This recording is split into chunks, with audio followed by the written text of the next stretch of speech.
que se dizem pastores, há muitos líderes que fazem parte de outras denominações que utilizam este livro de maneira equivocada. E quantas pessoas neste tempo estão sendo enganadas? Por quê? Porque não estudam a Bíblia. Porque se estudassem a Bíblia, não seriam enganados.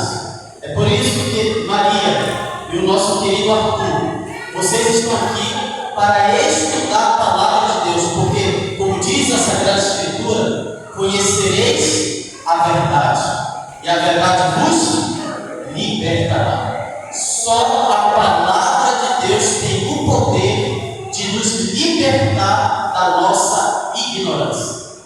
Eu quero convidá-los nesse momento a abrir a palavra do Senhor no livro de Salmos 119. Salmos 119. Salmos 119. Vamos ler os versículos 9 ao 11 e depois o versículo 105. Salmos 119, dos versículos 9 ao 11 e depois o versículo 105. E por meio deste texto, ou destes textos, nós vamos entender a importância da palavra de Deus na vida do ser humano. Salmo 119, versículo 9 ao 11 nos diz: de que maneira poderá o jovem guardar puro o seu caminho, observando segundo a tua palavra?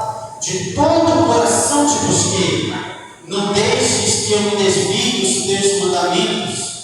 Guarda a tua palavra no meu coração, para não pecar contra ti. Agora o versículo 105, no mesmo capítulo, Salmo 119, versículo 105. Acompanhe comigo, por favor. Lâmpada a tua palavra e luz para os meus. Então, o que este texto quer nos ensinar? Primeiro, de que maneira eu posso me conservar puro diante de Deus? Quando eu tenho a palavra dele no meu. Agora eu só vou ter a palavra de Deus no meu coração, que nada mais é na minha mente, se eu estudar. A Bíblia também nos afirma que a palavra, ela é lâmpada, ela é luz. Por qual motivo? Porque eu e você habitamos em um mundo de trevas espirituais. O mundo está cercado de trevas. E a única forma de conhecermos a vontade de Deus é por meio da palavra. É por meio da Bíblia Sagrada. Agora, por que Deus resolveu se revelar por meio deste livro? E aí eu preciso voltar com vocês para o início da história da humanidade. Quando você vai para o livro de Gênesis, nós sabemos que em 6 dias Deus criou os céus, a terra, o mar e tudo que neles há. No 6º dia, Deus cria a humanidade por meio deste casal, Adão e Eva, que neste contexto estava representando a humanidade, a mim e a você. E por qual objetivo Deus nos criou? Para se revelar, para se relacionar com as suas criaturas, ao ponto que o ser humano tinha o privilégio de ver a Deus face a face e falar com Ele. Só que no capítulo 3, o homem desobedece. O homem desobedece a palavra de Deus. E por ter desobedecido a palavra de Deus, os mandamentos de Deus, veio o pecado. E o pecado nos separou de Deus. Ou seja, nós não poderíamos agora conversar com Deus face a face. Por quê? Porque se Deus se revelasse a nós num estado em que nós nos encontramos, ou seja, pecaminosidade, nós somos pecadores, o que iria acontecer conosco? Nós iríamos morrer, nós seríamos fulminados. É por isso que Deus teve que agora utilizar de outra maneira, outras formas para se comunicar com a humanidade. E quais foram os meios que Deus utilizou para se comunicar comigo, para se comunicar com você? Primeiro, pela sua criação. Nós chamamos isso de revelação geral. E o que quer dizer revelação geral? Quando você olha para a natureza, quando você olha para os animais, quando você olha para o universo, qual é a conclusão que você chega? Que existe um Criador, que existe alguém por trás de tudo isso, de todo o universo, de toda essa perfeição. Há um Deus, há um ser que criou todas as coisas. Então nós podemos perceber que foi por meio da criação que Deus se revelou à sua humanidade. O outro meio que Deus buscou para se revelar com a humanidade foi por meio dos profetas. Ou seja, dentro de uma nação, Deus escolhia um homem ou uma mulher, Deus aparecia para essa pessoa, Deus dava uma mensagem e esta pessoa comunicava a mensagem para o seu povo, para o povo de Deus. Então, o segundo meio que Deus utilizou para se revelar à humanidade foi por meio dos profetas. Agora, quando nós vamos para Hebreus, no capítulo 1, logo no versículo 1, a Bíblia nos revela uma manifestação especial. É o que nós chamamos em teologia de revelação especial. É onde Deus, por meio de Jesus, revela o caráter completo do Pai. Revela o caráter de Deus. E também a Bíblia nos revela quem é Deus. Mas por que Deus resolveu se comunicar por este nível? Se Deus se comunica pela natureza, se Deus se comunica por meio dos seus profetas, mas por que Ele dedicou uma boa parte de tempo para se revelar por meio da sua palavra? Eu não sei quantos gostam de admirar uma arte, uma pintura. E quando você olha para essa arte, para esta pintura, qual é a conclusão que você chega?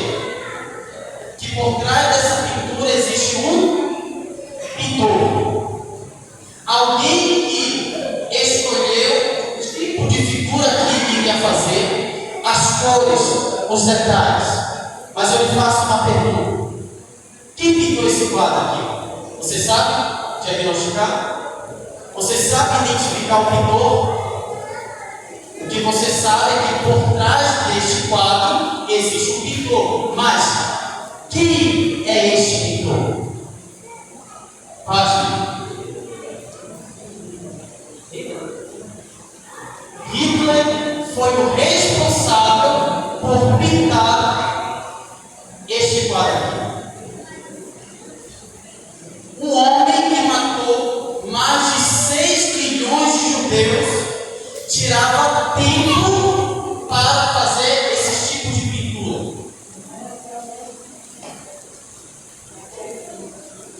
Em outras palavras, assim como esse quadro, a natureza e o universo nos revelam que existe um Criador. Mas a pergunta é: quem é este Criador? Será que este que criou todas as coisas se importa comigo? Será que este que criou o sol, a chuva, as estrelas, o planeta Terra, ele me ama? Ou ele, na realidade, é um Hitler da vida? Agora você percebe que a natureza, mesmo revelando que existe um Criador, mas não revela quem é o Criador. É por isso que houve a necessidade da palavra de Deus. Porque é por meio deste livro que eu sei quem é Deus, o que Ele fez por mim e o que Ele ainda fará na minha vida. É por isso que eu identifico 6 motivos do porquê a Bíblia é importante. Porque a Bíblia nos responde 6 perguntas. Primeiro, quem é Deus? E quem é Deus? O Criador dos céus e da terra. É o Deus único e verdadeiro. O grande eu sou. Então a Bíblia me revela quem é este Deus. Também a Bíblia me revela como o mundo existiu. Como que nós viemos à existência. Ou seja, a Bíblia nos revela que nós viemos por meio da palavra de Deus. Deus foi aquele que nos criou. Você não é fruto de uma casa. Você não é fruto da evolução. Você não é fruto de uma explosão. Você veio das mãos do Criador. Também a Bíblia revela quem sou eu. Quem eu sou. E no decorrer do nosso estudo, nós vamos entender quem somos na realidade. A Bíblia nos revela. Também a Bíblia revela qual é o sentido da nossa vida, qual é o propósito da nossa existência e também para onde nós vamos. Existe uma esperança? A Bíblia nos revela que esperança é essa. Algumas curiosidades acerca da Bíblia. Este livro que você está em mãos é um conjunto de 66 livros, 39 do Velho Testamento, 27 do Novo Testamento. A Bíblia foi escrita por 40 pessoas, sendo que o autor é o próprio Deus. Também a Bíblia já foi traduzida em mais de 1.500 línguas e dialetos. Também a Bíblia foi escrita num período de aproximadamente 1.500 anos. Note bem, ela foi escrita em um período de 1.500 anos por 40 autores, e esses autores como Moisés. Moisés, ele era graduado na cultura egípcia, na faculdade egípcia, era um homem intelectual. Também Deus usou Isaías, que era um lavrador, Amós, que era um boiadeiro, Pedro, que era um pescador, Paulo, que era um fariseu e filósofo. Mas sabe o que é mais interessante? É que mesmo Deus usando pessoas de em tempos diferentes, contextos diferentes, circunstâncias diferentes, mas a Bíblia é uma só. A Bíblia, neste livro aqui, não há contradição. É um livro que nos explica detalhe por detalhe. Também a Bíblia ela é dividida em 5 partes, sendo que a primeira parte são os livros históricos, que vai de Gênesis a Esther, no Antigo Testamento, e no Novo Testamento, o livro Atos dos Apóstolos. Também a Bíblia é dividida em livros poéticos, que são livros escritos em uma linguagem poética, ou livros de sabedoria, que são os livros de Jó, Salmos, Provérbios, Eclesiastes e Cânticos dos Cânticos.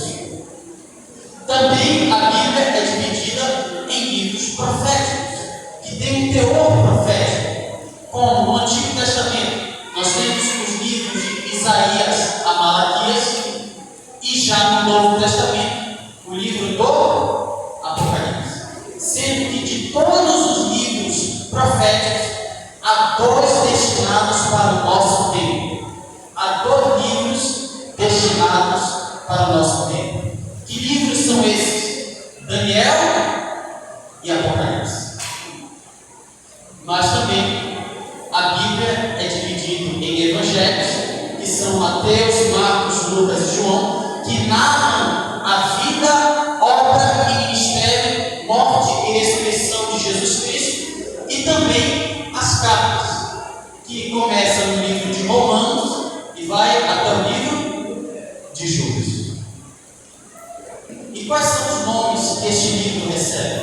Primeiro, quando você vai para Lucas capítulo 8, versículo 21, a própria palavra o chama de Palavra de Deus. É o nome que este livro recebe. Segundo, Mateus capítulo 21, versículo 42, este livro recebe o nome de Escritura. E terceiro, este livro recebe o nome, o livro do Senhor. Por quê? Porque Deus, Ele é o autor. Ele é o autor. Isaías capítulo 40, versículo 8, o profeta Isaías vai dizer: a relva murcha e as flores caem, mas a palavra do nosso Deus permanece. Pessoas mudam, leis mudam, mas a palavra de Deus permanece para sempre. A palavra de Deus não muda, porque ela deve ser a nossa única regra de fé, doutrina e prática. Mateus capítulo 24, versículo 35, a palavra nos diz: os céus e a terra passarão, mas as minhas palavras não vão passar. Jamais passarão, irmãos. Ou seja, tudo aquilo que foi registrado é para nós, para os nossos filhos e a todos quantos o Senhor nosso Deus chamar. Este livro foi destinado a mim e a você. Por isso, qual é o apelo de Deus a cada um de nós? Primeiro, que venhamos estudar. Segundo, fazer deste livro a nossa regra de fé, doutrina e prática. 1 Pedro capítulo 1, versículo 21, Pedro vai dizer: pois jamais a profecia teve origem na vontade humana, mas homens falaram da parte de Deus, impelidos pelo Espírito Santo. Ou seja, quem é o autor deste livro? É o próprio Deus. É o Deus Espírito Santo. Deus usou homens como Moisés, como Isaías, como Jeremias, como Pedro, como Paulo, mas tudo aquilo que foi escrito foi de particular opinião deles. Eles introduziram o pensamento deles? Não. Deus os usou para escrever, não a mensagem deles, mas a mensagem do céu. A mensagem do céu. Paulo vai dizer: toda a Escritura é inspirada por homens. Toda a Escritura é inspirada por Deus. E qual é o propósito da palavra de Deus? Ela é útil para o quê? Para o ensino. A Bíblia nos serve para nos ensinar. Mas ela não serve apenas para nos ensinar. Ela serve para nos repreender. Por quê? Porque Deus nos ama. Ele disse: eu repreendo e disciplina quantos amam. Então a maior manifestação do amor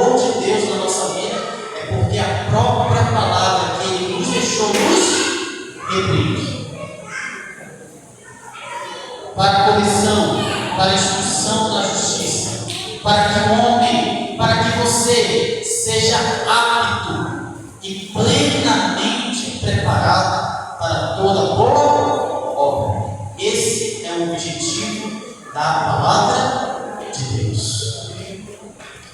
João 5,29. Vocês estudam cuidadosamente as Escrituras, porque pensam que nelas vocês têm a vida eterna. E são as Escrituras que testemunham ao meu respeito. As Escrituras nos revelam. As Escrituras nos revelam que Deus é amor. A Escritura nos revela que Ele se importa com a humanidade. E como Ele provou que Ele se importa com essa humanidade?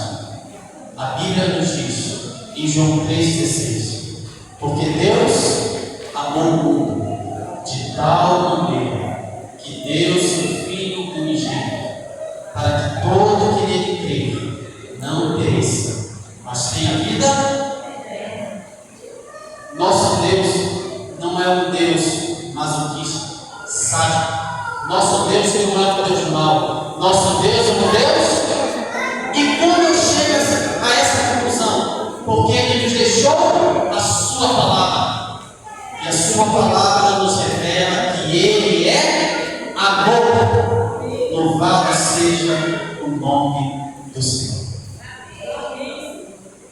Muitas pessoas chegam para os cristãos e dizem: quem é intelectual não valoriza esse livro. Quem tem conhecimento na ciência, na tecnologia, não valoriza esse livro. Nós temos exemplos de homens que impactaram o mundo, que impactaram a nossa sociedade. Homens que até hoje são lembrados na academia, na faculdade, nas escolas, mas que valorizaram esse livro. Nós temos o exemplo de Isaac Newton. Quem era Isaac Newton? Isaac Newton, ele era matemático, físico e astronômico. E dizem os seus biógrafos que mesmo este homem tendo uma intelectualidade fora do comum, mas ele estudava mais a Bíblia do que sobre a ciência. A tal ponto que ele escreveu um livro, As Profecias do Apocalipse e do livro de Daniel. Veja o que ele vai dizer acerca da palavra de Deus. Todas as descobertas humanas parecem ter sido feitas com o único propósito de confirmar cada vez mais fortemente as verdades contidas nas Sagradas Escrituras. Ele ainda vai dizer: considera as Escrituras de Deus como sendo a filosofia mais sublime. Eu encontro mais marcas de autenticidade na Bíblia do que em qualquer história profana, seja qual for. Do meu telescópio eu via Deus caminhar. A maravilha, a harmonia e a organização do universo só pode ter se efetuado conforme o plano do ser todo-poderoso e onisciente. Ou seja, até pessoas com uma intelectualidade gigantesca, com arcabouço de conhecimento secular, até este que tinha tudo isso, valorizava a palavra de Deus. E este homem aqui, Rui Barbosa, importante para a nossa nação brasileira, ele foi importante para a nossa nação brasileira. Este homem foi um político brasileiro, jurista, advogado, diplomata, escritor, jornalista, tradutor, orador. Veja o que ele diz acerca da palavra de Deus. Se eu coloco a Bíblia abaixo de todos os livros, ela é a que mantém todos eles. Se eu a coloco no meio dos outros livros, ela é o coração desses livros. Se eu coloco em cima dos outros livros, ela é a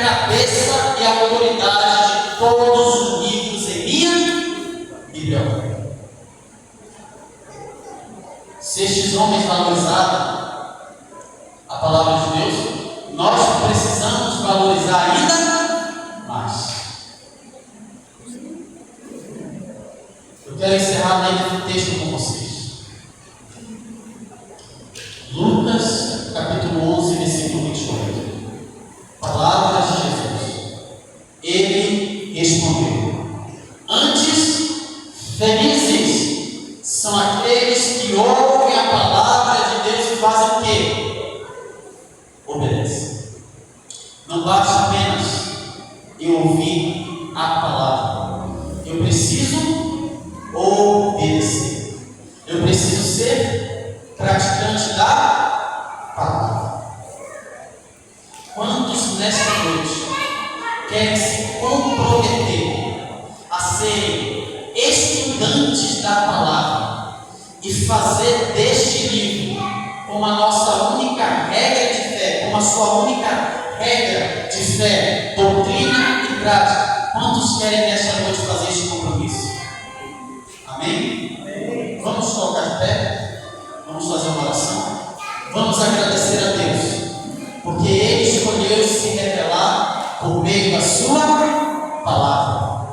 E todas as noites nós vamos estudar este livro, porque este livro é a norma que Deus nos deixou para nos conduzir neste mundo rodeado de trevas. Vamos orar?